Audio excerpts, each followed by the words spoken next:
Good morning students. आज अपन chapter 4 business services का part 2 देखेंगे। ठीक है, पार्ट 2 में क्या है हमारा? सबसे पहले इलेक्ट्रॉनिक बैंकिंग सर्विसेज या फिर ई बैंकिंग। क्या होता है e banking?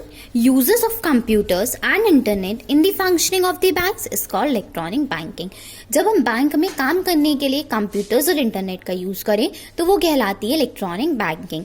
Because of these services, इन सर्विसेज के कारण the customer do not need to go to the bank every time. तो कस्टमर को हर टाइम बैंक जाने की जरूरत नहीं होती है। For every transaction with the bank at any time and from any place, वो क्या कर सकता है? किसी भी जगह पे किसी भी समय पे अपने ट्रांजेक्शन कर सकता है। The chief electronic services are the following. कुछ इंपॉर्टेंट इलेक्ट्रॉनिक सर्विसेज दी हुई हैं। सबसे पहले electronic fund transfer, electronic fund transfer EFT। Under it अब बैंकिंग ट्रांसफर्स वेजेस। बैंक क्या कर सकता है? वेजेस ट्रांसफर कर सकता है, सैलरीज ट्रांसफर कर सकता है directly from the company's account to the account of employee. Company के अकाउंट से डायरेक्ट एम्प्लॉय के अकाउंट में। ठीक है, the other examples of EFTs मतलब होता है electronic fund transfer, or online payments of electricity bill. आप इलेक्ट्रिसिटी बिल पे कर रहे हो ऑनलाइन, वाटर बिल दे रहे हो, इंश्योरेंस प्रीमियम कर रहे हो and so on, phone bill pay कर रहे हो। बहुत सारे एग्जाम्पल्स। ठीक है, next one automatic teller machine ATMs। इसके बारे में तो हम सब ने सुना हुआ होगा और इवन यूज भी किया होगा।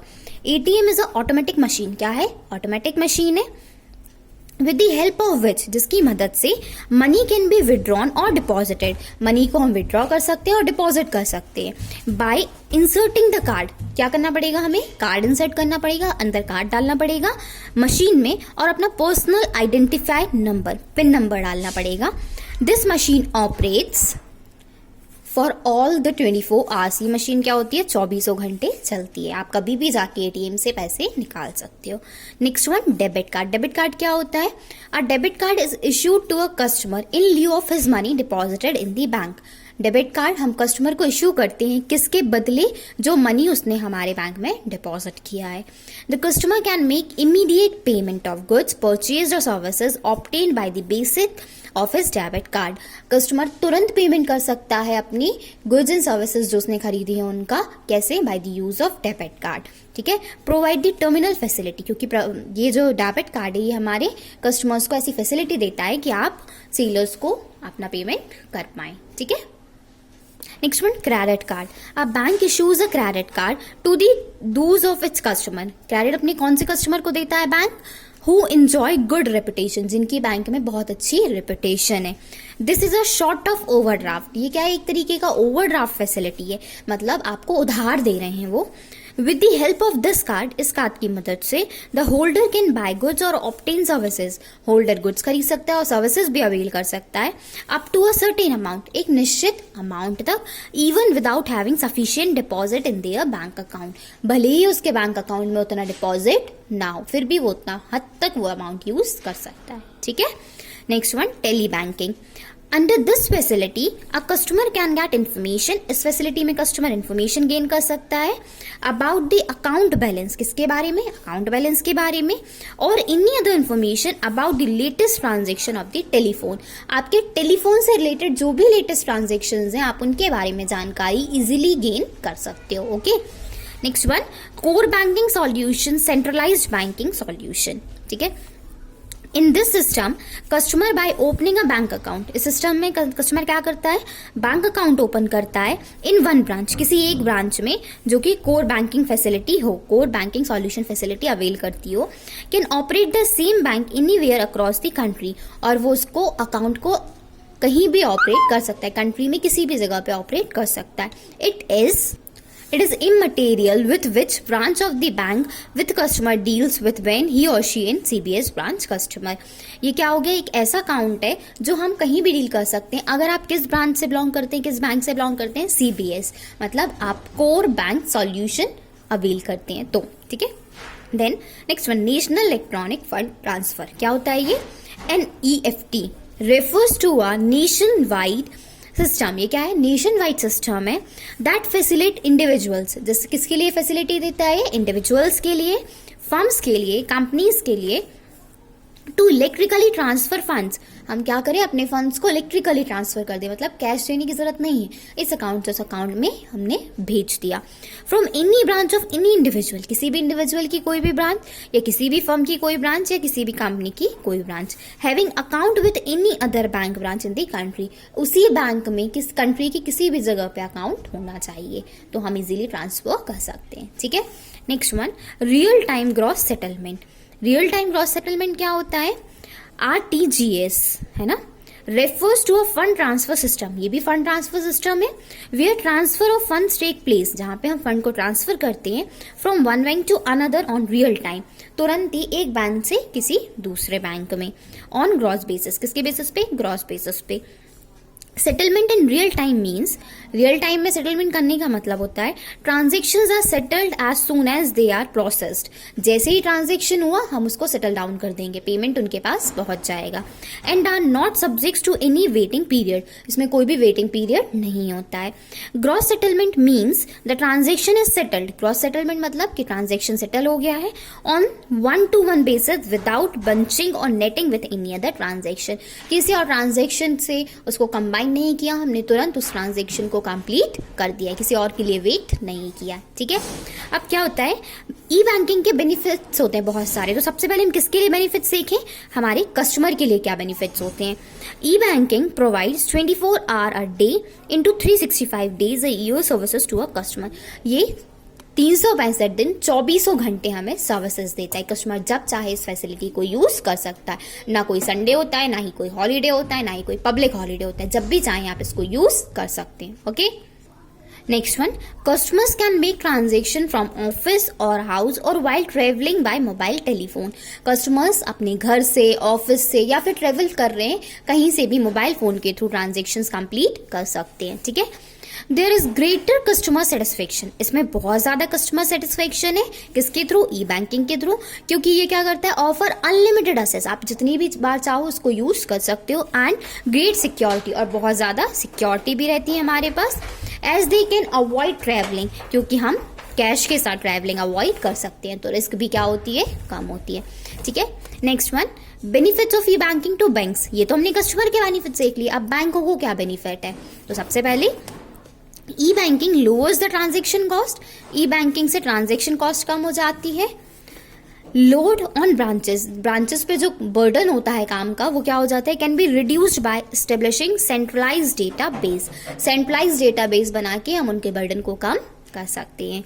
ठीक है, next one, e banking provides competitive advantages to the banks, e banking क्या करता है, अपने बैंक्स को अच्छे अच्छे एडवांटेजेस, कॉम्पिटिटिव एडवांटेजेस देते हैं, adds value to the banking relationship, और इससे हमारे बैंकिंग रिलेशनशिप्स में अच्छी फ्रेंडशिप होती है, या कहना चाहिए अच्छा रिलेशन क्रिएट हो पाता है हम लोग के बीच में। Okay, next one, insurance, insurance मतलब क्या होता है, insurance is a contract, insurance क्या है, एक तरीके का कॉन्ट्रैक्ट है, अंडर विच वन पार्टी मतलब कौन, इंश्योरेंस, इंश्योरर, इंश्योरेंस कंपनी जो आपको इंश्योरेंस दे रही है उसको हम बोलते हैं इंश्योरेंस, है ना, insurer, agrees to return on consideration, क्या हुआ है, अग्री हुई है कि वो आपको क्या करेगी, कंसिडरेशन, बदले में आप कुछ दोगे तो वो आपको वापस देगी। इंश्योरेंस प्रीमियम मतलब आप बदले में क्या करोगे, उसको इंश्योरेंस प्रीमियम पे करोगे। टू पे एन अग्रीड सम, आपने जो सम डिसाइड किया है मनी, वो आप क्या करोगे, अनदर पार्टी, इंश्योर्ड पार्टी को पे करोगे। To make some good for a loss, जो लॉस हुआ है आपको उससे कुछ अच्छा हो जाए। डैमेज और injury to something of value in which the insured has financially interest as a result of some uncertainty events. देखो क्या होता है, हमें नहीं पता, कुछ भी हो सकता है हमारे साथ, तो हम एक अमाउंट डिसाइड कर लेते हैं इंश्योरर्स के, मतलब इंश्योरेंस कंपनी के साथ, कि हम आपको हर महीने हर साल इतनी प्रीमियम देंगे और बदले में अगर मुझे कभी लॉस होता है तो आप उसको रिकवर करेंगे, उसको हम बोलते हैं इंश्योरेंस। ठीक है, देखते हैं प्रिंसिपल्स ऑफ इंश्योरेंस। इंश्योरेंस के प्रिंसिपल क्या है, तो सबसे पहला प्रिंसिपल है अटमोस्ट गुड फेथ। देखो आप अपना पैसा दे रहे हो तो आप ये उम्मीद कर रहे हो कि कभी मुझे जरूरत पड़ेगी, कोई लॉस होगा तो ये कंप्लीट करेंगे, तो सबसे ज्यादा हमने क्या किया, विश्वास किया है। Insurance contracts are based upon mutual trust, दोनों ही एक दूसरे पे क्या करते हैं, ट्रस्ट करते हैं, कॉन्फिडेंस रखते हैं, किसके बीच में, इंश्योरर और इंश्योर्ड। इंश्योरर वो जो इंश्योरेंस देता है और इंश्योर्ड वो जो लेता है। ठीक है, it is a condition of every insurance contract, ये हर कॉन्ट्रैक्ट की, हर इंश्योरेंस कॉन्ट्रैक्ट की कंडीशन होती है दैट बोथ पार्टीज कौन हुई, insurer and insured, must disclose every material fact, जो भी जरूरी जानकारी है वो क्या करेंगे, हमें देंगे, and information related to insurance contract to each other, insurance contract से रिलेटेड जो भी जरूरी इंफॉर्मेशन है वो एक दूसरे को प्रोवाइड करवाएंगे। Okay, next one, insurable interest. Insurable interest क्या होता है, इट मीन्स सम पिशनरी इंटरेस्ट, कुछ अलग से interest in subject matter of the insurance contract, जो कि इंश्योरेंस कॉन्ट्रैक्ट में सब्जेक्ट मैटर्स है। The insured must have insurable interest, insured का इंटरेस्ट क्या हो कि हम जो कर रहे हैं उसमें हमारा इंटरेस्ट है, हमें इंश्योरेंस पॉलिसी लेनी है। In the subject matter to insurance, that is life or property insured, the insured will have to be incur loss due to this damage and insured will be benefited till full security। देखो यहाँ पे बोला है आपकी life property जो insured की है वो क्या होगी, अगर कुछ लॉस हो रहा है, okay, loss due to this damage and insured will be benefit. देखो इस डैमेज की वजह से जो भी आपको लॉस हो रहा है इसका बेनिफिट क्या मिलेगा, आपकी रिस्क कवर की जाएगी क्योंकि आपने इंश्योरेंस पॉलिसी ली हुई है, लेकिन ये गिवन टाइम लिमिट के लिए होता है। अगर आपने लाइफ टाइम इंश्योरेंस लिया है तो वो लाइफ टाइम कवर करेगी, और अगर लिमिटेड टाइम है तो वो रिस्क लिमिटेड टाइम के लिए रहती है। A businessman has insurable interest, businessman का इंश्योरेबल इंटरेस्ट क्या होता है, इन हिज हाउस, उसका घर, उसका स्टॉक, उसकी खुद की life, and that is wife, children etcetera, और उसकी फैमिली भी इंक्लूड हो जाती है।